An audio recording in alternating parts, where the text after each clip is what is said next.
el motivo y el planteo que voy a hacer hoy, más allá de las cuestiones de carácter laboral, quería centrarme principalmente en un tema que dentro del movimiento sindical es importante y que hoy se centra el debate, y es en la fuente de trabajo y la generación de fuente de trabajo.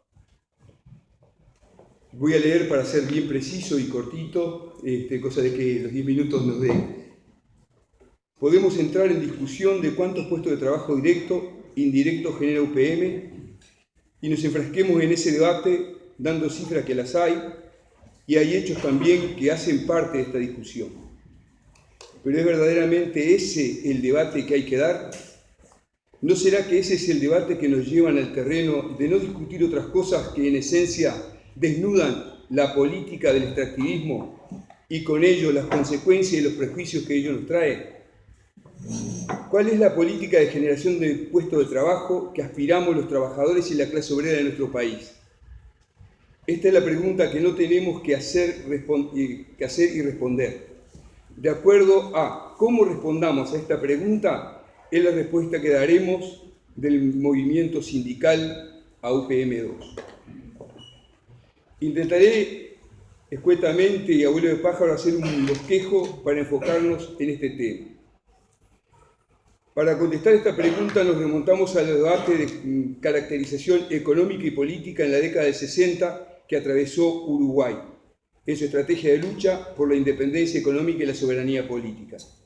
Se preparaba que la especialización de exportación de bienes primarios no había empujado a una fuerte dependencia de los países imperialistas que condicionaban el desarrollo y nos condenaban a la pobreza y al subdesarrollo.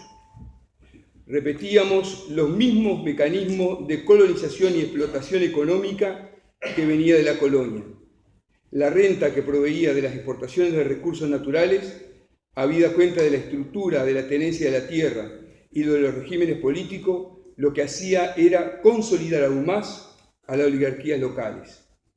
Por ello, desde la fundación de la CNT, se levantó un programa que proponía grandes cambios, como la necesidad de una reforma de la industria, pensando más en el mercado interno y en el pleno empleo, en la tenencia de la tierra, en la reforma agraria, que erradicara el latifundio y sus consecuencias, en una reforma del comercio exterior apuntando a su nacionalización, reforma tributaria orientada hacia los impuestos progresivos, reforma crediticia y bancaria con el objeto de que toda esta actividad tiene que estar en manos del Estado. Inversión pública en política laboral, por ejemplo, los incrementos de salarios mínimos y el fortalecimiento de la capacidad sindical de los trabajadores, política de integración regional, control estricto a la inversión extranjera directa y otras, todas en función de ese objetivo estratégico de romper con la dependencia.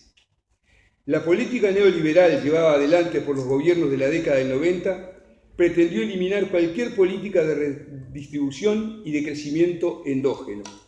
Impuso la reprimarización de la economía y se aseguró que parte de la renta se utilizara para el pago de la deuda externa, mediante el dispositivo de las reglas macrofiscales, amén de imponer una agresiva política de privatización, desregulación, apertura total de la economía y flexibilidad a los mercados de trabajo y capital. Cuando los movimientos sociales y el pueblo nos movilizamos contra la política neoliberal y sus consecuencias, y finalmente derrotamos, la visión política y económica tenía como horizonte la soberanía y la independencia, la redistribución del ingreso y la recuperación de una política social diferenciada radicalmente de la política del neoliberalismo.